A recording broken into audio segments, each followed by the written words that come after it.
आज जो बायो शुरू करेंगे उसमें हम दिस टिश्यू कॉन्टेक्टाइल टिश्यू या muscular tissue is also known as contractile tissue.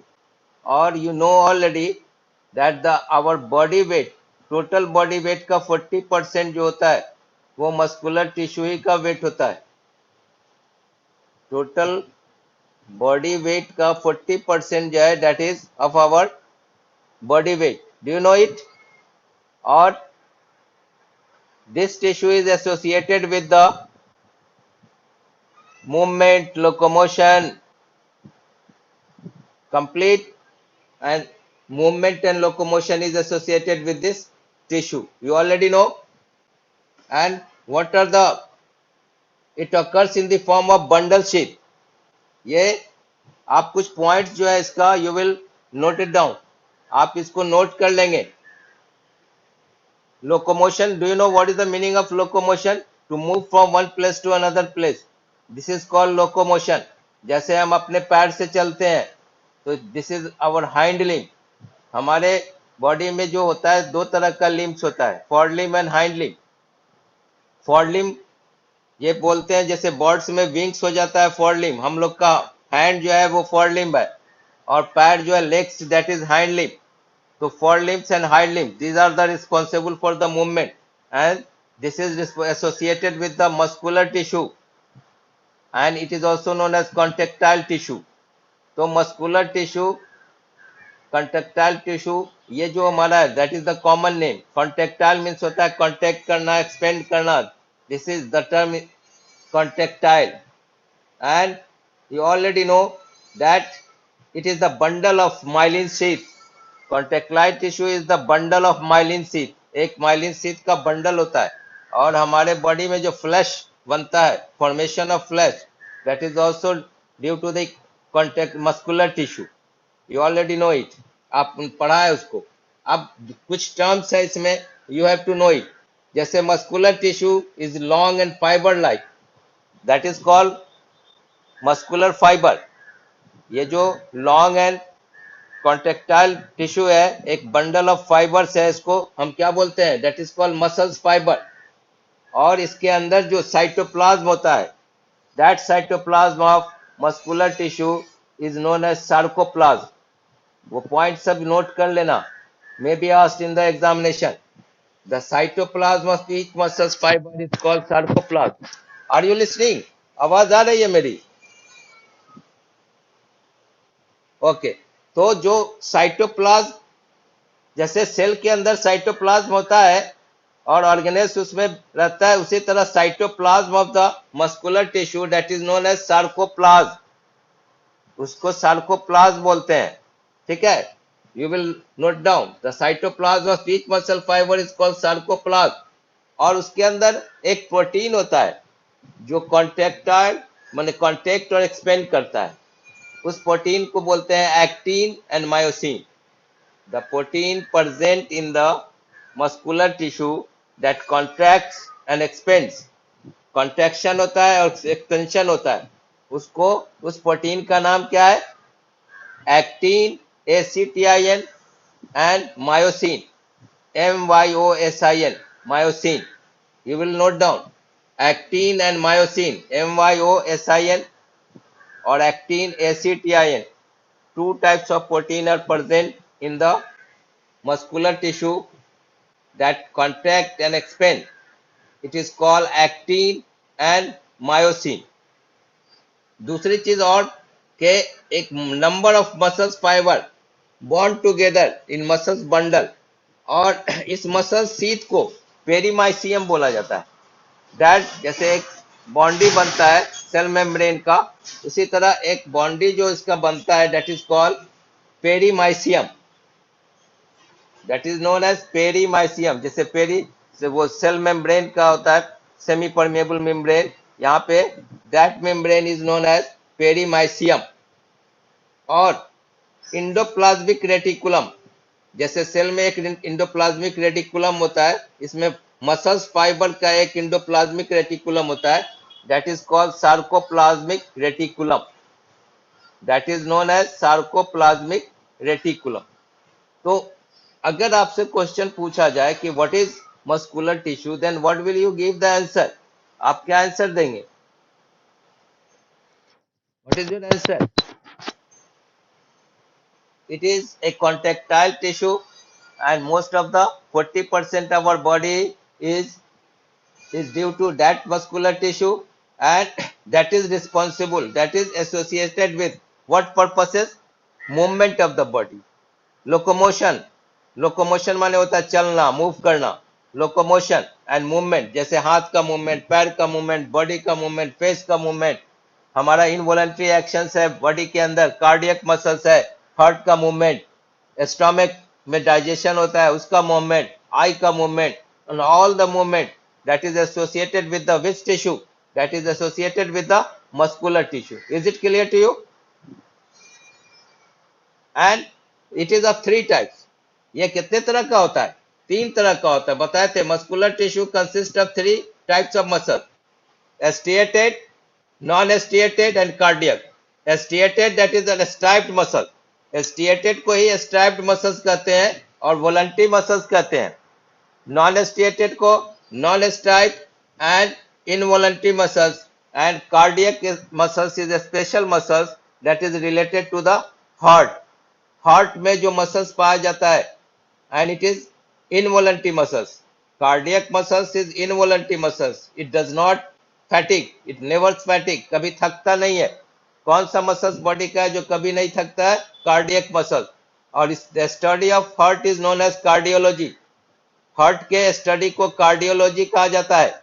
और हार्ट के डॉक्टर को, जो स्पेशलिस्ट डॉक्टर होता है हार्ट का, उसको कार्डियोलॉजिस्ट कहा जाता है. अगर किसी को हार्ट का प्रॉब्लम होता है तो जानते हो ना, बोलते हैं कि कार्डियोलॉजिस्ट से दिखाइए. मतलब आपके कार्डियक मसल्स, हार्ट में प्रॉब्लम है, and go to that doctor. तो कार्डियक मसल तीन तरह का हमारा मस्कुलर टिश्यू है.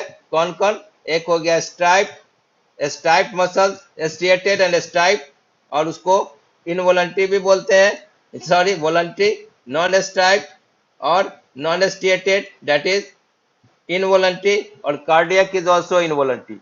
और हमने बताया था आपको कि जो स्ट्रिएटेड और स्ट्राइप मसल्स है उसमें डार्क एंड लाइट बैंड्स पाया जाता है. हम उसका जो, and it is voluntary. Do you know the meaning of voluntary? What is the meaning of voluntary?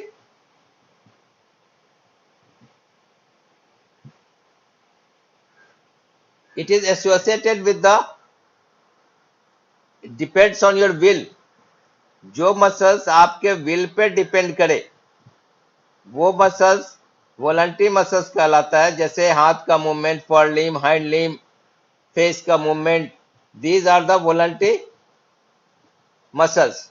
और involuntary muscles, it does not depend on your will, जो आपके विल पे, इच्छा पे नहीं डिपेंड करता है. तो उसका एग्जाम्पल क्या क्या है? वॉलंटरी का एग्जाम्पल हो जाता है कौन कौन? Give me long, for limbs, hind limbs, और कौन कौन है? फेस. और इनवॉलंटरी मसल्स में स्टमक, इंटेस्टाइन, ब्लड वेसल्स, ये सब जो है डाइजेशन ऑफ द ब्लड, या हमारा यूरिन का फॉर्मेशन होता है तो किडनी का जो यूरेटर है, यूरिनरी ब्लडर है, यूरेथ्रा है, उसके अंदर जो फंक्शन होता है सारा, that is the involuntary. Movement of the eyelids, it is involuntary, हमारे विल पे डिपेंड नहीं करता है, इनवॉलंटरी मसल्स. और कार्डियक मसल्स में हाउएवर कि उसके अंदर डार्क एंड लाइट बैंड्स पाया जाता है उस टिश्यू में, फिर भी cardiac muscles is involuntary muscles. Is it clear? तो आपका अगर क्वेश्चन आता है मस्कुलर टिश्यू से, तो you will give the answer. And what type of question can be asked? You can think yourself, अपने से भी उसको बना सकते हैं. और केमिस्ट्री में कोलाइडल सॉल्यूशन है और सस्पेंशन है. तो हमने तीनों का डिफरेंसेस बताया था, true solution, suspension and colloid का. तो अगर if the question is asked from the chemistry, colloids and suspension, write the properties of three properties of colloid, write the three properties of suspension, then what will be your answer? Colloid का जो particle होता है, that is so small that can pass through the filter paper, वो filter paper से pass हो जाता है. It can not be seen by the naked eyes. ठीक है, दूसरा प्रॉपर्टीज है कि looks like homogeneous but it is truly heterogeneous. दिखने में होमोजीनस लगता है but colloids is truly heterogeneous. तीसरा चीज स्टेबिलिटी और अनस्टेबिलिटी पे देखेंगे तो it is stable because the components are lighter and it does not set down at the bottom. वो बॉटम में सेट नहीं करता है, वो फ्लोट करता रहता है अंदर में ही, so that is why it is stable. लेकिन suspension is unstable because the particles are heavier and it can set down at the bottom. वो नीचे बैठ जाता है, that is why it is unstable. Colloidal particles is stable, but suspension particle is unstable. Colloidal particle cannot pass through the filter paper. Filter paper से नहीं pass करता because the particle size is bigger and the filter paper size is smaller, so that cannot pass through the filter paper. Next, the most important effect of the colloids, that is Tyndall effect. Tyndall effect is shown by the colloids and suspension also. And what is Tyndall effect? A scattering of light takes place. When the light falls on it, this a scattering of light takes place and the visibility of the light, you can see the light is visible that can pass through it. आप dark में अगर उस solution को रखें और कोई light जलाएं तो you can see the visibility of the light, light pass कर रहा है उसको आप देख सकते हैं। सो Tyndall effect is shown in the colloids and suspension also. So there are so many properties of the colloids and suspension. If the question will be asked, write the properties of colloids and suspension. You already know it and you can write it. But there is some important thing that in solution, you know the solute and solvent. But this term is used in the colloid, that is dispersive phase and dispersion medium. You already know dispersive phase and dispersion medium. Medium is the solvent. जो ज्यादा quantity में होगा that will be the medium, और जो कम quantity में होगा that will be the phase. तो ये क्वेश्चन आपसे हमेशा पूछा जाता है and that can be asked. जैसे देखो हम आपसे पूछ देता है types of colloids and their phase and medium. जैसे सपोज करो फॉग है, कोलाइड्स है, मिस्ट है, स्प्रेज है, तो इसका टाइप पूछ देता है what are the types of colloid. तो types of colloid is aerosol. What are the types of colloid? Hello, are you listening? Okay okay. तो जैसे ये जो तुम्हारा एग्जांपल दिया जा सकता है कि फॉग कुहासा, क्लाउड बादल, मिस्ट, स्प्रे जो हम लोग स्प्रे करते हैं, बॉडी स्प्रे या रूम स्प्रे, उसका टाइप क्या हो गया कोलाइड्स का? That is aerosol. It is aerosol. Aerosol से मतलब ही समझते हो कि ज्यादा जो मीडियम है, डिस्पर्सिव मीडियम हो गया इसका एयर, मतलब गैसियस मीडियम हो गया। एरोसोल में डिस्पर्सन मीडियम गैस हो गया और जो कम क्वांटिटी में है दैट इज लिक्विड। तो अगर क्वेश्चन पूछ दे आपसे कि फॉग, क्लाउड, मिस्ट, स्प्रेज में टाइप क्या है क्लाउड का, इसका कोलाइड्स का, तो that is aerosol. And dispersive phase क्या हो जाएगा? फेज हो जाएगा तुम्हारा व्हाट, इसमें लिक्विड, दैट इज लिक्विड। और जो मीडियम हो गया तुम्हारा वो दैट इज, हाँ सॉरी, वो तुम्हारा एरोसोल में गैस ज्यादा क्वांटिटी में होगा ना। एरोसोल में एयर में पाया जाता है ना, ये जो फॉग है या क्लाउड है एयर है, तो एयर ज्यादा क्वांटिटी में हो गया, उसमें लिक्विड पार्टिकल्स है, तो लिक्विड हो गया मीडियम फेज। और ये जो तुम्हारा वाटर हो गया, ये जो हो गया तुम्हारा गैस जो हो गया दैट इज मीडियम। समझ में आया या नहीं? पहले हमें बताओ। ये फॉग, क्लाउड, मिस्ट, हाँ सुनो सुनो, हमारी बात पहले सुनो। जैसे तुम पानी में नमक घोलते हो तो नमक का क्वांटिटी कम होता है, पानी की क्वांटिटी ज्यादा होता है। पानी में तुम नमक डिसॉल्व करते हो तो पानी सॉल्वेंट हो गया, और जो नमक सॉलिड डिसॉल्व होता है वो सॉल्यूट हो गया। ठीक है, कोलाइड में सॉल्यूट एंड सॉल्वेंट नहीं बोलते हैं। कोलाइड के लिए हम फेज और मीडियम बोलते हैं, dispersive phase and dispersion medium. तो हमने बताया था कि जिसकी क्वांटिटी कम हो वो हो जाएगा सॉल्यूट, जिसका क्वांटिटी ज्यादा हो वो हो जाएगा सॉल्वेंट। अगर दो लिक्विड है तो बताए थे। लेकिन इसमें इन कोलाइड्स कोलाइड्स के केस में जिसका क्वांटिटी ज्यादा हो वो हो जाएगा मीडियम, डिस्पर्सिव मीडियम, और जिसकी क्वांटिटी कम हो वो हो जाएगा फेज। अब समझ में आया? Is it clear? Are you listening? ये समझ में आया? जैसे सॉल्यूट एंड सॉल्वेंट में तो फेज हो जाएगा लेस क्वांटिटी और मीडियम हो जाएगा ज्यादा क्वांटिटी। तो हम आपसे पूछ रहे थे कि जैसे फॉग है, क्लाउड है, मिस्ट है, स्प्रेज है, इसका टाइप एरोसोल कहलाता है। This is the aerosol type of cloud. अब इसमें सोचो तुम कि ये जो क्लाउड है या मिस्ट है या फॉग है, ये हमारा एटमॉस्फेयर में गैसियस मीडियम हो गया। ये मीडियम क्या हो गया?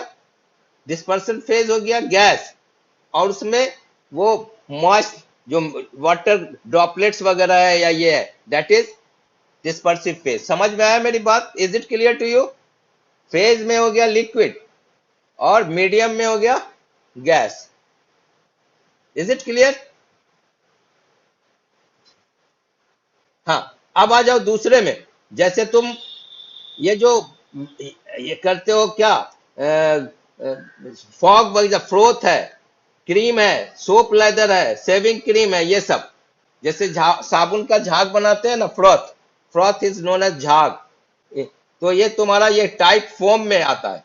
Froth, whipped cream, soap leather, shaving cream, ये सब टाइप कैसा टाइप आता है? फोम।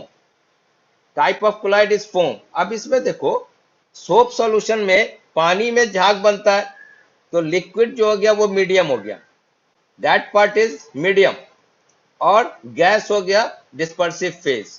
तो इस तरह का क्वेश्चन आपका एग्जामिनेशन में प्लस फाइनल एग्जाम है, हाफ ईयरली एग्जाम है, that type of question can be asked, that type of question can be asked in the different competitive exam. तो इस तरह से आप एनसीईआरटी के बुक में आपका types of colloid, phase and medium दिया हुआ है। You will learn the properties. हाँ, हेलो हेलो।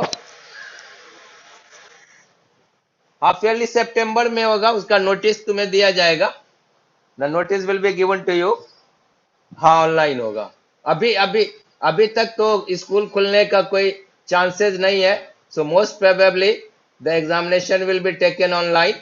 और आपका जो सिलेबस फॉलो किया जा रहा है, आपका तो हम हाफ ईयरली का सिलेबस कंप्लीट कर दिया है। I have completed your chemistry and bio also. जो भी अगर डिस्कार्ड किया गया है या उसको इलिमिनेट किया गया है, तो जैसे केमिस्ट्री में फर्स्ट चैप्टर इलिमिनेट किया गया है मैटर, तो हमने मैटर पढ़ा ही दिया था। फिर भी अब आएगा तो is matter around us pure से आएगा, और बायो में दोनों है, सेल भी और टिश्यू दोनों पढ़ा दिया है। संडे एग्जाम के लिए मैं ये डिस्कस कर रहा था कि कोलाइड्स का प्रॉपर्टीज याद कर लेना, at least 3 properties of colloid and 3 properties of suspension. Type of colloids भी पूछा जा सकता है, उसका फेज क्या है, मीडियम क्या है, वो देख लेना। और मस्कुलर टिश्यू में व्हाट इज मस्कुलर टिश्यू, और उसमें कौन सा प्रोटीन पाया जाता है, एक्टिन, मायोसिन है, हमारे बॉडी का 40% वेट उसी से बनता है। उसका मेन क्या है फंक्शन? मस्कुलर टिश्यू का movement and locomotion of the body and different organs of the body, ये सब फंक्शन है, तो आप उसे देख लेंगे। अब हम इतना बताने के बाद अब आपके इस पे चले आते हैं, कौन सा जो आपका मेन आगे आगे के टर्म में जो हम पढ़ा रहे थे, क्या पढ़ा रहे थे? डिजीज पढ़ा रहे थे। और हमने बताया था कि WHO के हिसाब से डिजीज किसको कहते हैं, मेंटल, ये जो हमारा फिजिकल हेल्थ है उसका डेफिनेशन क्या दिया गया था कि if our body is functioning well, if there is no disorder in the body, then WHO tells that if you are physically, mentally and socially well-being, then you are called a healthy person. WHO किसको कहता है healthy person? अगर आप physically, mentally और socially well being है। अगर कोई भी आप दिमागी उलझन में भी हैं, या फिजिकली या मेंटली भी कुछ डिस्टर्ब है, या सोशली भी हाइजीनिक कंडीशन आपका सही नहीं है, तो it means you are not a healthy person. Hygienic बोलते हैं, जो आसपास में या हमारा चारों तरफ सराउंडिंग है वो साफ सुथरा होना चाहिए। जो चीज हम यूज कर रहे हैं, पर्सनल हाइजीन का मतलब होता है कि व्हाट वी आर यूजिंग, हम जो यूज कर रहे हैं, रुमाल यूज कर रहे हैं, हैंकी यूज कर रहे हैं, टॉवेल यूज कर रहे हैं, अंडर गारमेंट्स यूज कर रहे हैं, ये सब हमारा हाइजेनिक होना चाहिए, साफ सुथरा होना चाहिए, गंदा नहीं होना चाहिए। This is the this is the recognition of N healthy person. एक हेल्दी पर्सन का ये पहचान है। अब हम आ रहे थे, कल बताए थे हमने, नेक्स्ट क्लास में हमने बताया था acute disease and chronic disease. बताए थे हमने एक्यूट डिजीज जो है वो ज्यादा पीरियड के लिए नहीं रहता है, शॉर्ट पीरियड के लिए होता है, और वो किसी पर्टिकुलर ऑर्गन को इफेक्ट नहीं करता है। लेकिन जो हमारा क्रोनिक डिजीज है, that affects our certain organs को इफेक्ट करता है, ज्यादा लॉन्ग पीरियड तक रहता है। और अब हम आते हैं डिजीज पे, कौन सा? एक डिजीज होता है इन्फेक्शस, दूसरा होता है non infectious. Infectious disease that is spread from one person to another person, मतलब one sick person to another person, that can be spread, जिसको बोलते हैं क्या? इन्फेक्शस डिजीज या कम्युनिकेबल डिजीज, दोनों बोलते हैं। हाँ, कम्युनिकेबल डिजीज, कम्युनिकेबल का मतलब फैलने वाला, एक सिक पर्सन से दूसरे सिक पर्सन तक फैलता है। और कैसे फैलता है? वो जर्म्स के थ्रू फैलता है, जिसको पैथोजेंस बोलते हैं, है ना? दैट इज कॉल्ड, हाँ क्या बोलते हैं? हाँ, पैथोजेंस बोलते हैं, पैथोजेंस। हाँ हाँ, एसनीज छींकने से हुआ, या फिर ड्रॉपलेट्स, जैसे अभी वायरल, अभी हम लोग का है ना, ये जो छींकते हैं इन्फ्लुएंजा में, सर्दी हो गया तो उसका जो ड्रॉपलेट्स है वो स्प्रेड करता है। अभी कोरोना वायरस के लिए भी कहा जाता है कि अगर आपको सर्दी है, छींक आता है, तो मुंह ढक लें और उसको जल्दी से धो लें हाथ, वो हवा में फैल जाता है। तो स्नीजिंग है, कफिंग है, कफ के जरिए खांसी करते हैं तो उसके अंदर जो कफ ड्रॉपलेट्स है वो दूसरे में फैलता है, एयर के थ्रू फैलता है, बैक्टीरिया वायरस के थ्रू फैलता है ना? तो these are the known as germs, pathogens. तो infectious disease or communicable disease can be spread from one person to another person, one sick person to another person। लेकिन जो नॉन इन्फेक्शियस डिजीज है वो एक सिक पर्सन से दूसरे सिक person में नहीं फैलता है। जैसे तुम जानते हो कि deficiency disease is non infectious disease. Deficiency में समझते हो कमी, कमी से, किसी चीज की कमी से, विटामिन की कमी से, मिनरल्स की कमी से जो डिजीज होता है, that is called deficiency disease. And deficiency disease is non infectious disease. ये नॉन इन्फेक्शियस डिजीज है, डिफिशियंसी डिजीज। अब तुम पहले भी पढ़े होगे, यू ऑलरेडी नो।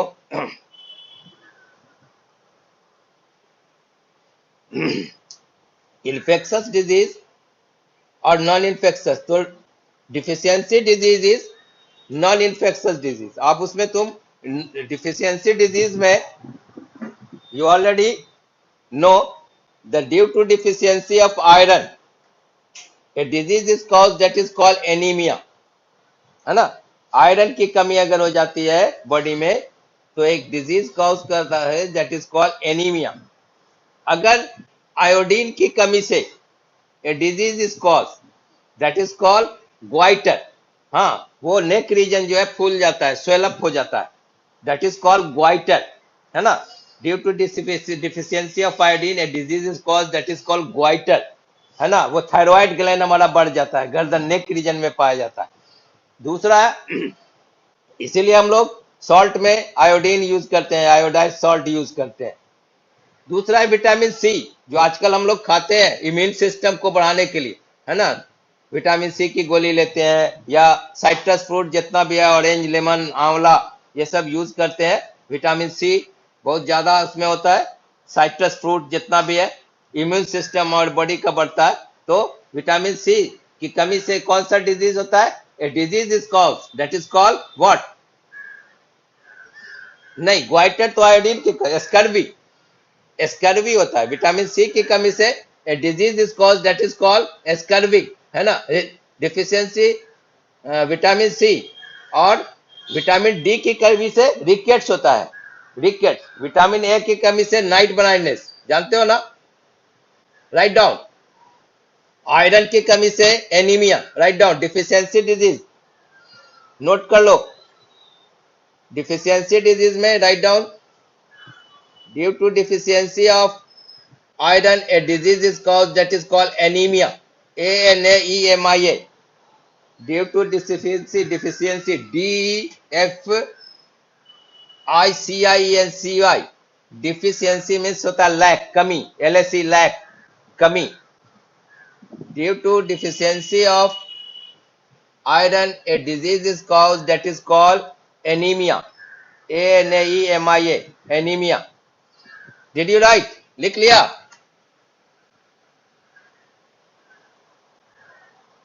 हाँ, विटामिन ए की कमी से नाइट ब्लाइंडनेस, इसीलिए कहा जाता है कि गाजर वगैरह खाइए, है ना, कैरोट, ये सब ज्यादा खाना चाहिए आंख की रोशनी बढ़ाने के लिए, विटामिन ए होता है. तो due to deficiency of vitamin A की कमी से night blindness, NIGH night, BLINDNE night blindness. A की कमी से नाइट ब्लाइंडनेस, बी की कमी से बेरी बेरी, विटामिन बी की कमी से beri beri, a disease is cause that is called beri beri. A से हो गया नाइट ब्लाइंडनेस, बी से हो गया बेरी बेरी, सी से हो गया scurvy, SCURVI, scurvy, SCURVY, scurvy.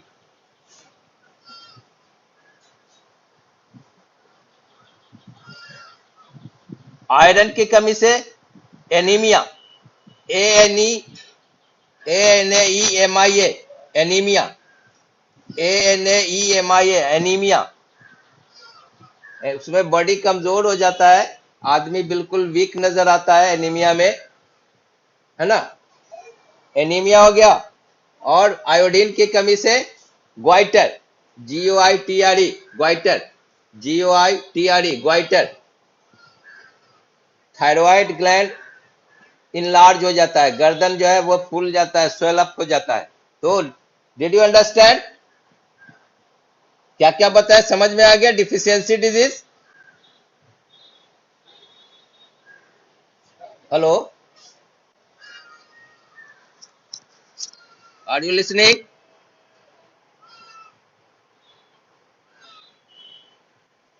हाँ, तो समझ गए, ये याद रखना इंपॉर्टेंट है. आयरन की कमी से एनीमिया, आयोडीन की कमी से ग्वाइटर, और बी की कमी से बेरी बेरी, हाँ, सी से स्कर्वी, डी से रिकेट. हाँ बोलो, हाँ बोलो. ब्लड क्लॉटिंग विटामिन के से, विटामिन के लिख लो. Blood clotting due to deficiency of vitamin K, right down. Blood clotting due to deficiency of vitamin K, blood clot नहीं करेगा अगर विटामिन के की कमी होगी तो. विटामिन के, डिड यू राइट? विटामिन के.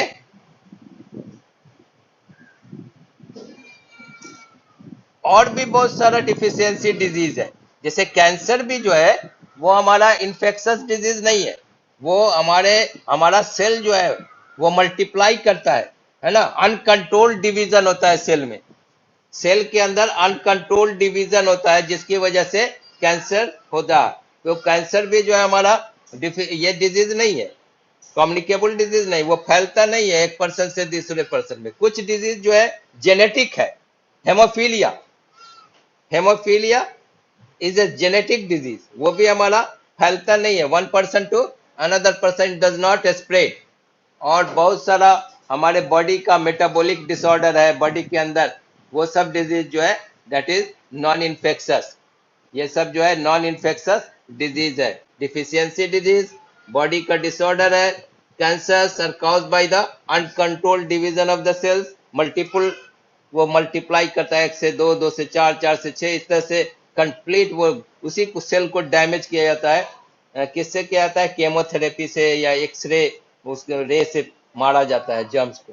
तो इस तरह से तुम्हारा ये जो कम्युनिकेबल है, नॉन कम्युनिकेबल डिजीज है, वो हमने दिखाया भी था शायद आपको, दोनों का डिफरेंसेस हमने कुछ बताया था. अब आपको जो कुछ डिजीजेज है जो पैथोजिन से फैलता है, जैसे बैक्टीरिया से, बैक्टीरियोलॉजी ये स्टडी है, and bacterial disease that is caused by the bacteria, viral disease that is caused by the virus, fungal disease that is caused by the fungi, protozoal disease that is caused by the protozoa, and कुछ worms के जरिए फैलता है. जैसे आपके stomach में parasite पाया जाता है ना, इंडो पैरासाइट, जैसे टेप वर्म है, राउंड वर्म है, तो वर्म्स के जरिए भी वो डिजीज काउज करता है बॉडी में. तो these are cause by the pathogens और इन्फेक्शस डिजीज कहलाता है. Is it clear? तो अब आप लिख लें, write down the disease cause by the pathogens. The disease caused by the pathogens is known as infectious disease. INFECTIOUS, infectious disease. The disease which is caused by the pathogens is known as infectious disease. The disease caused by the pathogens is known as infectious disease. और pathogens में कौन कौन आ जाएगा? Bacteria, virus, fungi, worms, protozoa, ये सब हमारा pathogens में आ जाएगा. Is it clear? Are you listening? हाँ, तो हाँ लिसन. अब नेक्स्ट क्लास में आगे हम उसके बारे में डिजीज का नाम बताएंगे और एक्सप्लेन करेंगे. सो आप आगे कल संडे की तैयारी करें. जो साइंस का पोर्शन बताया है आज हम यहीं पे आपका क्लास रोक देते हैं. Okay, thank you, have a nice day.